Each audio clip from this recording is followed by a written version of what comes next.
सभी बंधुओं को आरबीएस क्लासेस द परीक्षा गुरु में स्वागत है। आइए मित्र, आज के सेशन की शुरुआत करें और आज हम संविधान का एक महत्वपूर्ण भाग मौलिक अधिकार पर हम डिस्कशन करेंगे। तो सभी मित्र जुड़ने का प्रयास करें। मैं अशोक मिश्रा आज आपको फंडामेंटल राइट्स का अध्ययन करेंगे।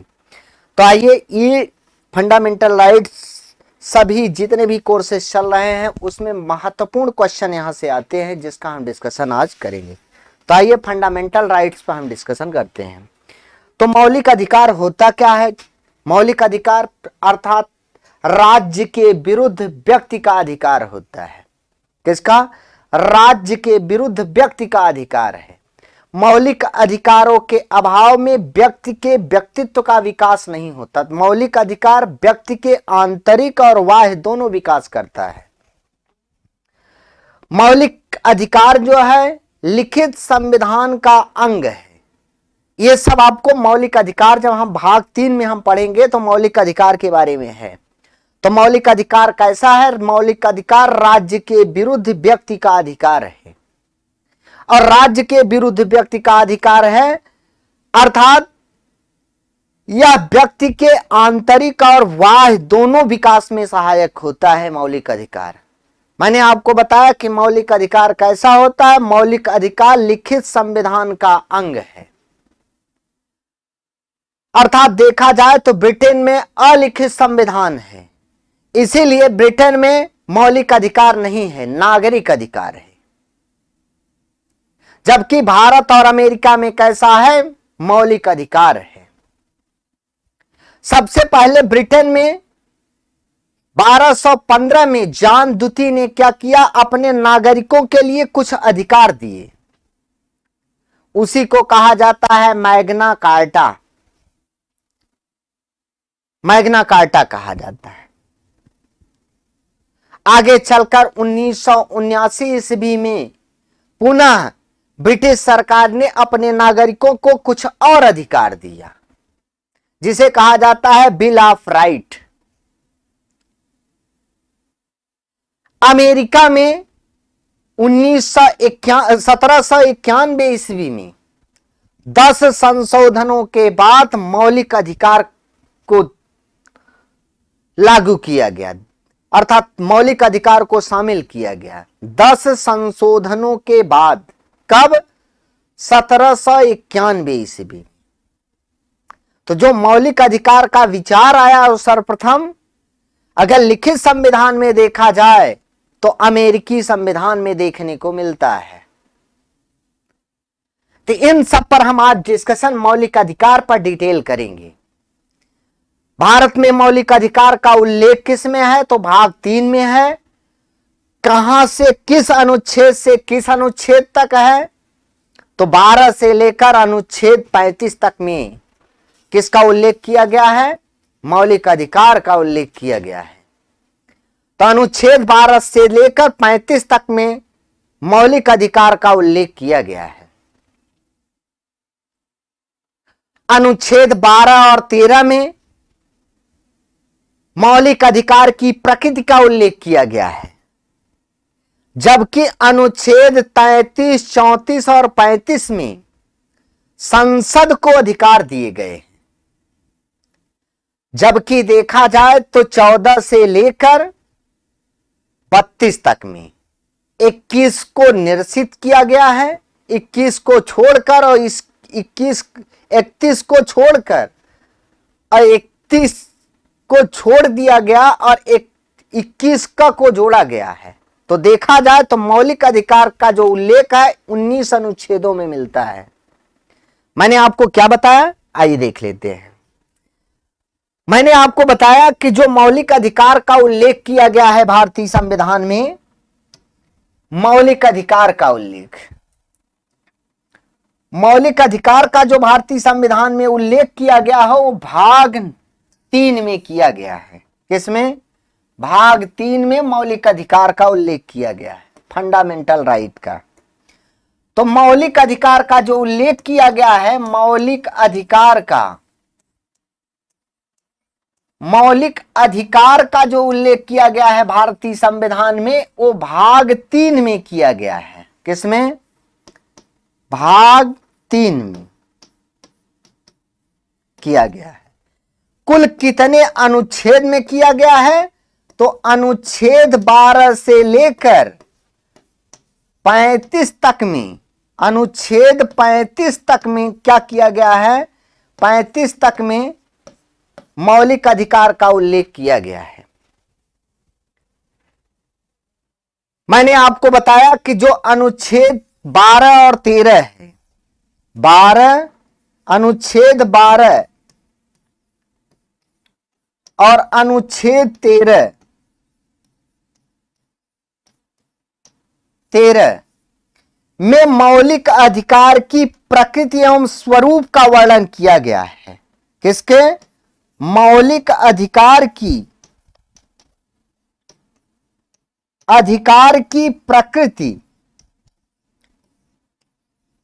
प्रकृति एवं स्वरूप का वर्णन किया गया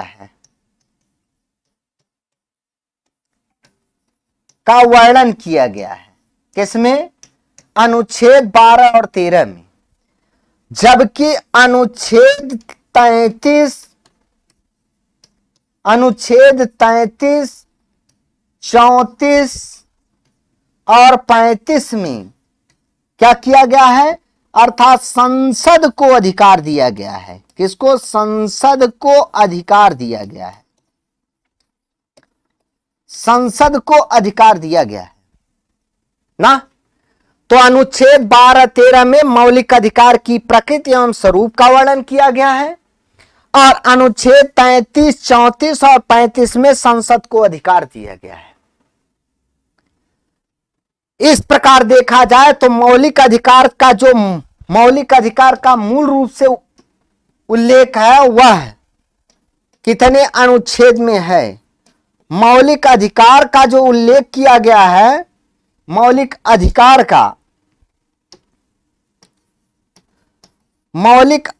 का जो उल्लेख है वह कितने में है? अर्थात देखा जाए तो 14 से लेकर 32 तक में किया गया है, जिसमें 14 से लेकर 32 तक में अर्थात अनुच्छेद 21 को निरसित किया गया, 31 को, अनुच्छेद 31 को निरसित किया गया है। क्या किया गया है? निरसित किया गया है।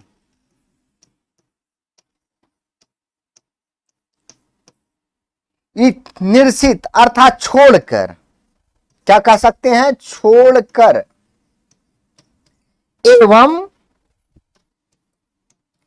21 क को जोड़कर, अनुच्छेद 21 क को जोड़कर कुल कितने अधिकारों का उल्लेख किया गया है? 19 अनुच्छेदों में मौलिक अधिकारों का उल्लेख किया गया है। किसमें?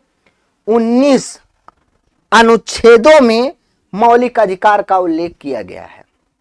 जो मौलिक अधिकार है वो नागरिकों और गैर नागरिकों दोनों को प्रदान किया गया है। कुछ ऐसे अनुच्छेद हैं जिनको केवल भारतीय नागरिकों को ही मौलिक अधिकार प्रदान किया गया है। ऐसे कौन कौन से अनुच्छेद हैं जो भारतीयों को प्रदान किए गए हैं? वो कौन कौन से अनुच्छेद हैं? जैसे भारतीयों को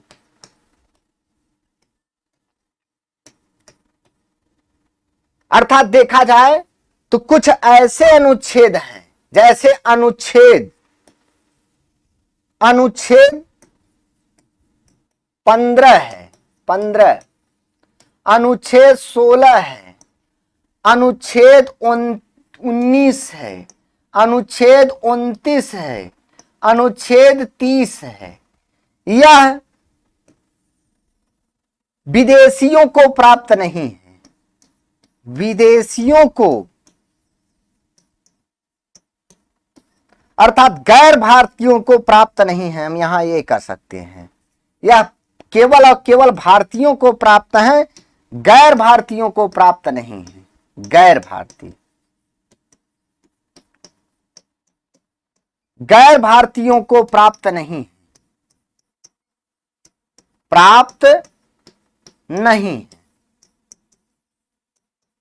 ना। गैर भारतीयों को ये अनुच्छेद प्राप्त नहीं है। मैंने आपको बताया कि जो मौलिक अधिकार है वो भारतीयों के लिए भी है और गैर भारतीयों के लिए भी है। मौलिक अधिकार ही है जो व्यक्ति का आंतरिक विकास भी करता है और बाह्य विकास भी करता है। तो ये जो जैसे अनुच्छेद 15 है यह भी गैर भारतीयों को प्राप्त नहीं है, 16 को भी गैर भारतीयों को प्राप्त नहीं है, 19 को भी, अनुच्छेद 19 जो है वो गैर भारतीयों को प्राप्त नहीं है, अनुच्छेद 29 भी गैर भारतीयों को प्राप्त नहीं है, अनुच्छेद 30 भी गैर भारतीयों को प्राप्त नहीं है। बात आती है तो अनुच्छेद 31 की, अनुच्छेद 31 इसमें संपत्ति का अधिकार दिया गया था, संपत्ति का अधिकार दिया गया था, संपत्ति का अधिकार दिया गया था। लेकिन 44वें संविधान संशोधन द्वारा क्या किया गया, 44वें संविधान संशोधन द्वारा क्या किया गया, इसे निरसित कर दिया गया। निरसित अर्थात मौलिक अधिकार से हटाकर इसे संवैधानिक अधिकार बना दिया गया। संवैधानिक अधिकार बना दिया गया। अभी तक यह मौलिक अधिकार था, लेकिन 44वें संविधान संशोधन द्वारा क्या किया गया, इसे हटाकर क्या बना दिया गया, संवैधानिक अधिकार। और इसे किसमें जोड़ा गया, अनुच्छेद 300 का क में जोड़ा गया, 300 क में जोड़ा गया ना।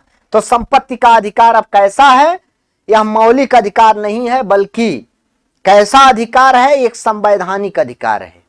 तो आपसे क्वेश्चन बहुत इंपॉर्टेंट पूछा जाता है कि मौलिक अधिकार को कब संवैधानिक अधिकार बनाया गया, अर्थात मौलिक अधिकार से कब हटाकर संवैधानिक अधिकार बनाया गया। तो कब बनाया गया था, अर्थात 44वां संविधान संशोधन द्वारा ना।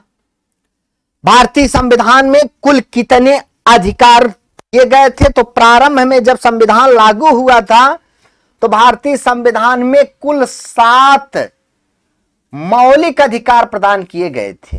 कितने, कुल 7 मौलिक अधिकार प्रदान किए गए थे। तो संविधान लागू होते समय क्या किया गया था, संविधान लागू होते समय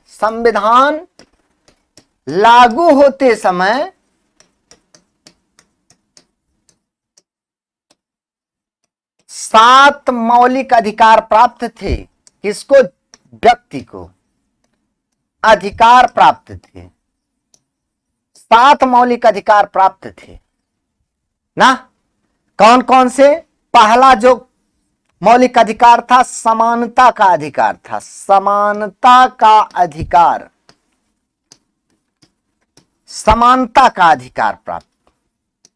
समानता के अधिकार का उल्लेख अनुच्छेद 14 से लेकर 18 तक में किया गया है, अनुच्छेद 18 तक में किया गया है समानता के अधिकार का उल्लेख।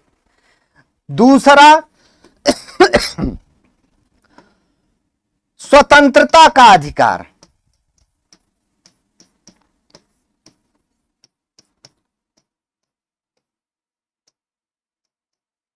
अनुच्छेद 19 से लेकर अनुच्छेद 22 तक में समानता के अधिकार, स्वतंत्रता के अधिकार का उल्लेख किया गया है। तीसरा शोषण के विरुद्ध अधिकार,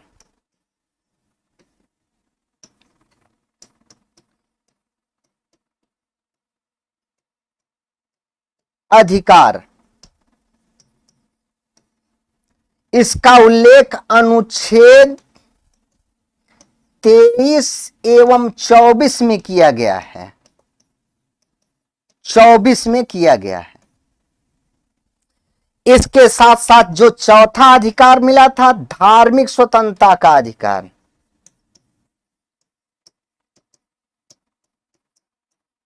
स्वतंत्रता का अधिकार,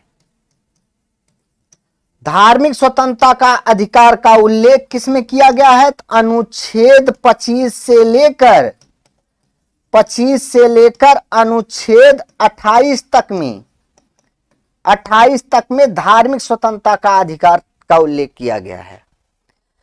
जबकि जो पांचवा अधिकार है वो कौन सा है? पांचवा अधिकार है शिक्षा एवं संस्कृत एवं शिक्षा संबंधी अधिकार एवं शिक्षा संबंधी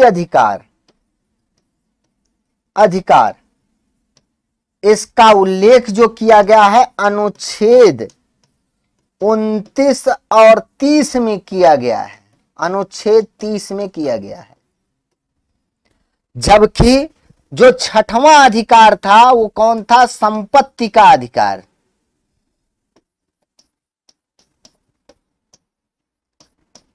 अधिकार। इसका उल्लेख जब भारतीय संविधान लागू हुआ था तो इसका उल्लेख अनुच्छेद 31 में किया गया था। 31 में। अब ये क्या है? यह निरसित किया गया है। निरसित किस संशोधन द्वारा? अर्थात 44वां संविधान संशोधन द्वारा इसे अब मौलिक अधिकार से हटाकर संवैधानिक अधिकार बनाया गया है। अगला एक जो है 7वां अधिकार है वह संवैधानिक उपचारों का अधिकार है। संवैधानिक उपचारों का अधिकार है। संवैधानिक उपचारों का अधिकार। इसका उल्लेख अनुच्छेद 32 में किया गया है। 32 में किया गया है। इसी संवैधानिक उपचारों के अधिकार को डॉक्टर भीमराव अंबेडकर ने क्या कहा है? तो डॉक्टर भीमराव अंबेडकर ने इसी संवैधानिक उपचारों के अधिकार को, किसने? डॉक्टर अंबेडकर ने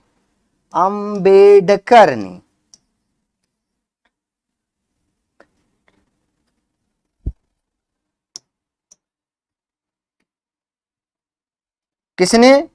डॉक्टर अंबेडकर ने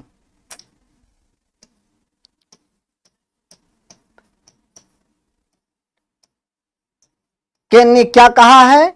इसी अनुच्छेद को संविधान की आत्मा कहा है।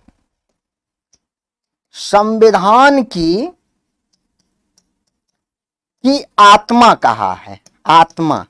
तो आपसे एक क्वेश्चन बहुत इंपॉर्टेंट पूछा जाता है कि किस अनुच्छेद को भारतीय संविधान की आत्मा कहा जाता है? तो किस अनुच्छेद को कहा जाता है? अनुच्छेद 32 को कहा जाता है। तो अनुच्छेद 32 को क्या कहा जाता है? भारतीय संविधान की आत्मा कही जाती है। क्योंकि मौलिक अधिकारों की रक्षा का उल्लेख इसमें किया गया है। मौलिक अधिकारों का रक्षक किसे बताया गया है? तो सुप्रीम कोर्ट और हाई कोर्ट अर्थात सर्वोच्च न्यायालय और उच्च न्यायालय को मौलिक अधिकारों का संरक्षक बनाया गया है। अर्थात मौलिक अधिकारों की रक्षा करने का अधिकार सर्वोच्च न्यायालय उच्च न्यायालय को बराबर प्राप्त है। तो ये सब किसके बारे में है? मौलिक अधिकार के बारे में है। तो एक बार पुनः सुनिए, उसके बाद कुछ अनुच्छेद हैं जिसका हम डिस्कशन भी करेंगे। तो मौलिक अधिकार क्या होता है? मौलिक अधिकार राज्य के विरुद्ध व्यक्ति का अधिकार है। अर्थात मौलिक अधिकारों के अभाव में व्यक्ति का आंतरिक विकास और बाह्य विकास नहीं हो सकता। इस प्रकार हम कह सकते हैं कि मौलिक अधिकार क्या करता है? व्यक्ति का आंतरिक विकास भी करता है और बाह्य विकास भी करता है। मौलिक अधिकार तो मौलिक अधिकार व्यक्ति का आंतरिक विकास भी करता है और बाह्य विकास भी करता है। मौलिक अधिकार लिखित संविधान का अंग है। आपको मालूम होगा कि ब्रिटिश संविधान अलिखित है, इसीलिए वहां मौलिक अधिकार नहीं है बल्कि नागरिक अधिकार है। सर्वप्रथम 1215 ईस्वी में इंग्लैंड के जो सम्राट थे जॉन द्वितीय, उन्होंने अपने नागरिकों को कुछ अधिकार प्रदान किए। उसी को कहा जाता है मैग्ना कार्टा के नाम से जाना जाता है। आगे चलकर 1689 ईस्वी में ब्रिटिश सम्राट ने अपने नागरिकों को कुछ और अधिकार दिया, जैसे किस नाम से जाना जाता है? बिल ऑफ राइट के नाम से जाना जाता है। मैंने आपको बताया कि 1791 ईस्वी में अमेरिकी संविधान ने 10 संशोधन करके क्या किया, मौलिक अधिकार को जोड़ा। 10 संशोधन करके क्या किया, मौलिक अधिकार को जोड़ने का काम किया किसने, अमेरिकी संविधान ने।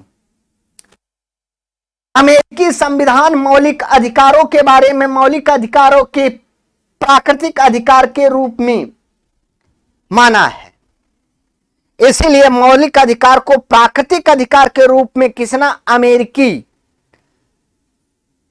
अमेरिका ने मौलिक अधिकार को प्राकृतिक अधिकार के रूप में माना है। इसीलिए वहां मौलिक अधिकार कैसा है, असीमित अधिकार है।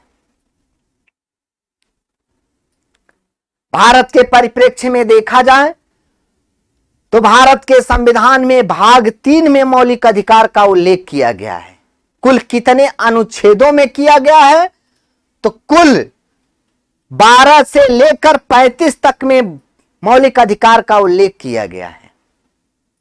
मैंने आपको बताया कि 12 और 13 में मौलिक अधिकार के प्रकृति एवं स्वरूप का वर्णन किया गया है, जबकि अनुच्छेद 33, 34, 35 में संसद को अधिकार दिए गए हैं। इस प्रकार देखा जाए तो 31 को, अनुच्छेद 31 को निकालकर और 21 का को जोड़कर कुल मौलिक अधिकारों का उल्लेख कुल 19 अनुच्छेदों में किया गया है। 19 अनुच्छेद में, अर्थात अनुच्छेद 31 को निश्चित करके अब क्या कर दिया गया है, संवैधानिक अधिकार बनाया गया है, जिसे जोड़ा गया है 301 में, या जिसे कहा जाता है अनुच्छेद 300 का क में जोड़ा गया है। अर्थात देखा जाए तो कुल 19 अनुच्छेदों में मौलिक, भारतीय संविधान में मौलिक अधिकार का उल्लेख किया गया है। मौलिक अधिकार का संरक्षक कौन है, तो मौलिक अधिकारों का संरक्षक सुप्रीम कोर्ट और हाई कोर्ट है। इस प्रकार देखा जाए तो सुप्रीम कोर्ट और हाई कोर्ट को मौलिक अधिकारों की रक्षा के लिए बराबर अधिकार दिए गए हैं।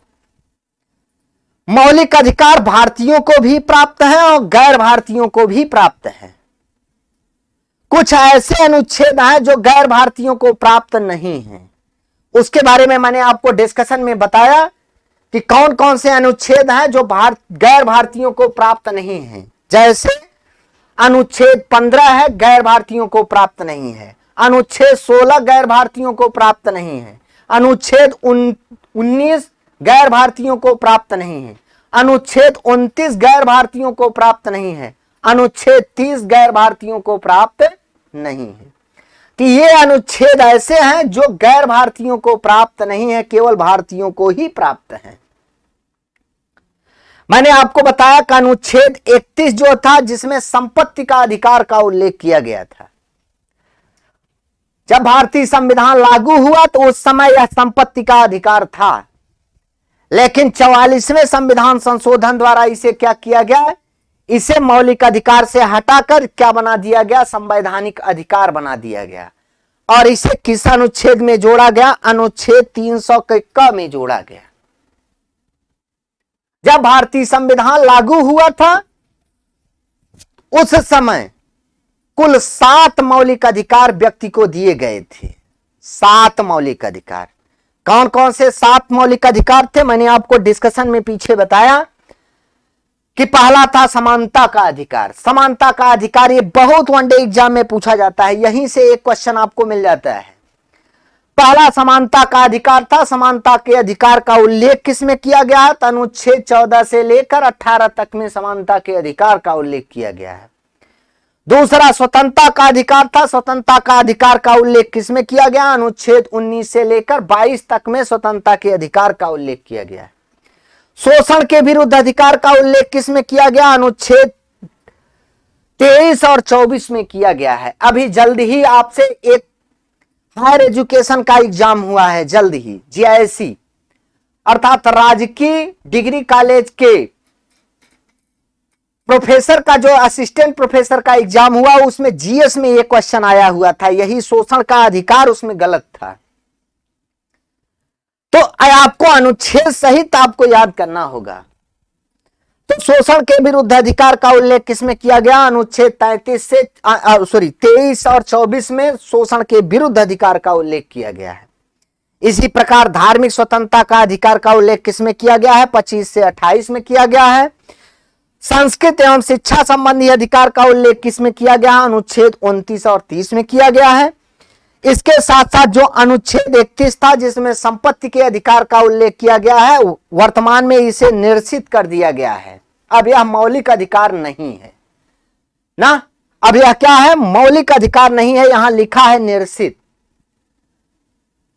किस संविधान अर्थात 44वें संविधान संशोधन द्वारा इसे मौलिक अधिकार से हटाकर संवैधानिक अधिकार बनाया गया है। इसके साथ साथ संवैधानिक उपचारों का अधिकार है, उसका उल्लेख किसमें है? अनुच्छेद 32 में है। इसी संवैधानिक उपचारों के अधिकार को डॉक्टर भीमराव अंबेडकर ने संविधान की आत्मा कहा है। तो किस अनुच्छेद को संविधान की आत्मा कहा जाता है? तो किसे कहा जाता है? अनुच्छेद 32 को। तो आपसे क्वेश्चन इस समय वर्तमान में पूछा जाए कि भारतीय संविधान में व्यक्ति को कुल कितने मौलिक अधिकार प्रदान किए गए हैं? तो कितने? 6, क्योंकि ये अब निरसित हो चुका है ना। तो कुल कितने मौलिक अधिकार प्राप्त हैं? तो 6 मौलिक अधिकार प्राप्त हैं ना। अब आइए कुछ अनुच्छेदों पर डिस्कशन करते हुए आगे बढ़ें। जैसे मैंने आपको पीछे बताया कि अनुच्छेद 12 और 13 में यह भाग 3 मौलिक अधिकार का उल्लेख किसमें है? भाग 3 में है। कितने अनुच्छेद? अनुच्छेद 12 से लेकर 35 में है, किया गया है। अनुच्छेद 12 का मैंने आपको बताया 12 और 13 में मौलिक अधिकार के स्वरूप और प्रकृति का उल्लेख किया गया है। अनुच्छेद 12 में राज्य को परिभाषित किया गया है। राज्य को परिभाषित किस अनुच्छेद में किया गया है? तो राज्य को परिभाषित अनुच्छेद 12 में किया गया है। अर्थात राज्य क्या है, इसका उल्लेख जो किया गया है किसमें किया गया? अनुच्छेद 12 में किया गया है। अनुच्छेद 13 की चर्चा होती है। अनुच्छेद 13 में किसका उल्लेख किया गया है? तो अनुच्छेद 13 में मौलिक अधिकारों की प्रकृति एवं स्वरूप का उल्लेख किया गया है। संविधान लागू होने से पूर्व ऐसे अधिकार जो प्राप्त थे जो वर्तमान में मौलिक अधिकारों का उल्लंघन करते हैं, ऐसे अधिकारों को निश्चित करने की बात किसमें की गई है? अनुच्छेद 13 में ही की गई है।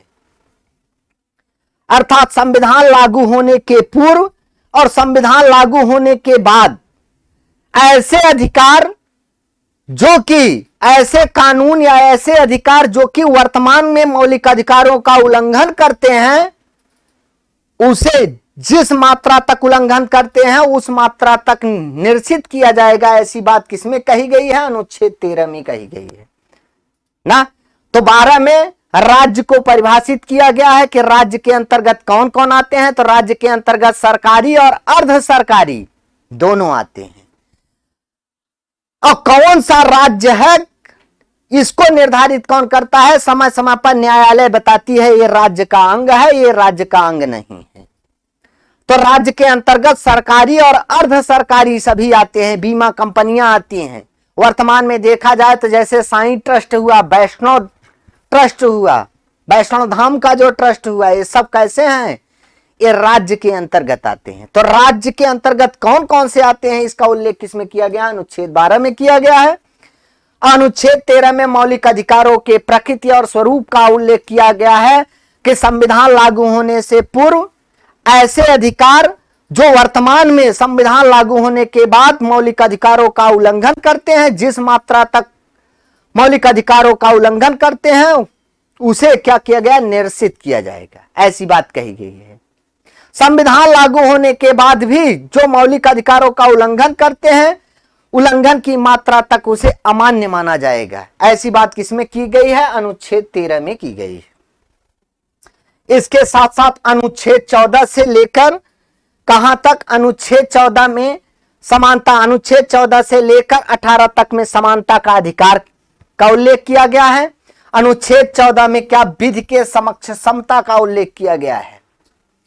अनुच्छेद 15 में धर्म, मूल वंश, जात, जन्मस्थान के आधार पर भेदभाव नहीं किया गया है। इसमें किसमें किया गया? अनुच्छेद 15 में किया गया है। अनुच्छेद 16 में लोक नियोजन के विषय में अवसर की समानता का उल्लेख किया गया है। अर्थात अवसर की समानता का उल्लेख किसमें मिलता है? तो अनुच्छेद 16 में मिलता है। अनुच्छेद 17 में अस्पृश्यता का अंत का उल्लेख किया गया है। किसमें? अनुच्छेद 17 में।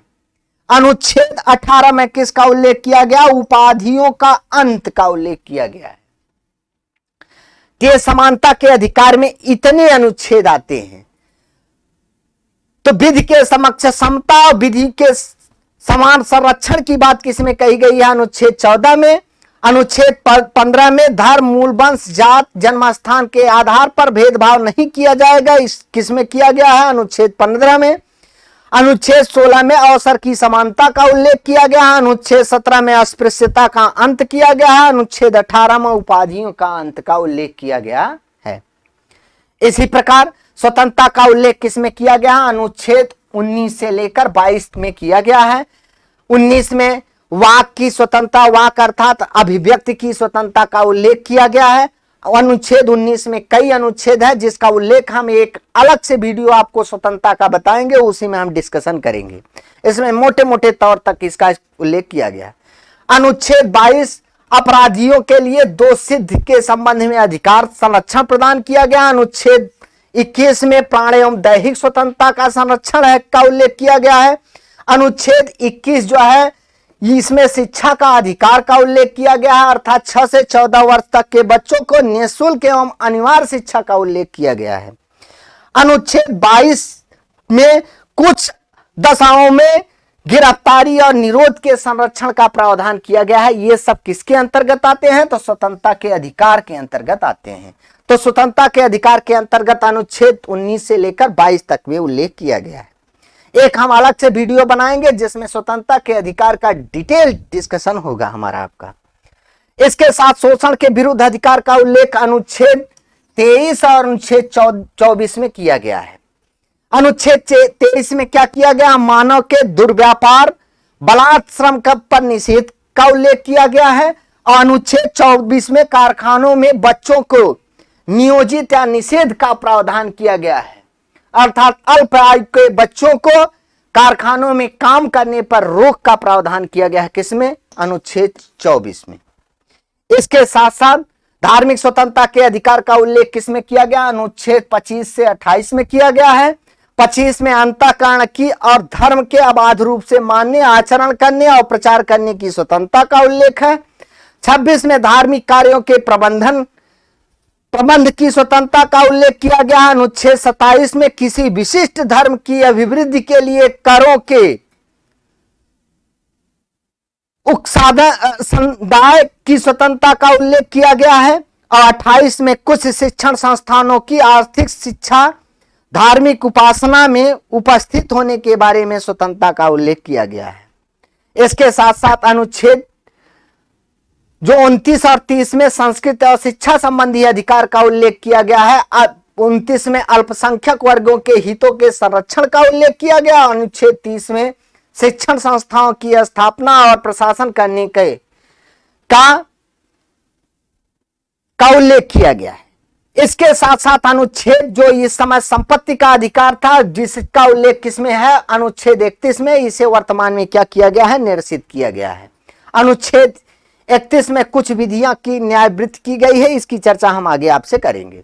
अनुच्छेद 32 जिसे डॉक्टर भीमराव अंबेडकर ने क्या कहा है? संविधान की आत्मा कही है। इसमें मौलिक अधिकार को संरक्षण का अधिकार किसे दिया गया है? अर्थात सुप्रीम कोर्ट और हाई कोर्ट को दी गई है। तो ये सब कैसे हैं? मौलिक अधिकार के बारे में। अनुच्छेद 33 में भाग जो दिया गया है उसमें सैन्य बलों को लागू होने वाले उपबंधों का जो संसद पर बार बार संसद जो है समय समय पर अपना सुझाव देती है उसका उल्लेख 33, 34 और 35 में दिया गया है। तो अनुच्छेद 33, 34 और 35 में संसद को अधिकार दिए गए हैं। ये सब किसके हैं? सार रूप में मौलिक अधिकार का डिस्कशन मैंने आपसे किया। अगले सेशन में एक एक पॉइंट पर हम उठाएंगे तो मौलिक अधिकार का डिटेल डिस्कशन आपसे हम करेंगे। तो आज के लिए बस इतना ही। अगले सेशन में हम मौलिक अधिकार क्या उपस्थिति होगी, हमारी आपकी मुलाकात होगी, तो एक एक पार्ट पर हम डिस्कशन डिटेल करेंगे। तो आज के लिए बस इतना ही। जितने बंधु जुड़े हुए हैं सभी को बहुत बहुत धन्यवाद।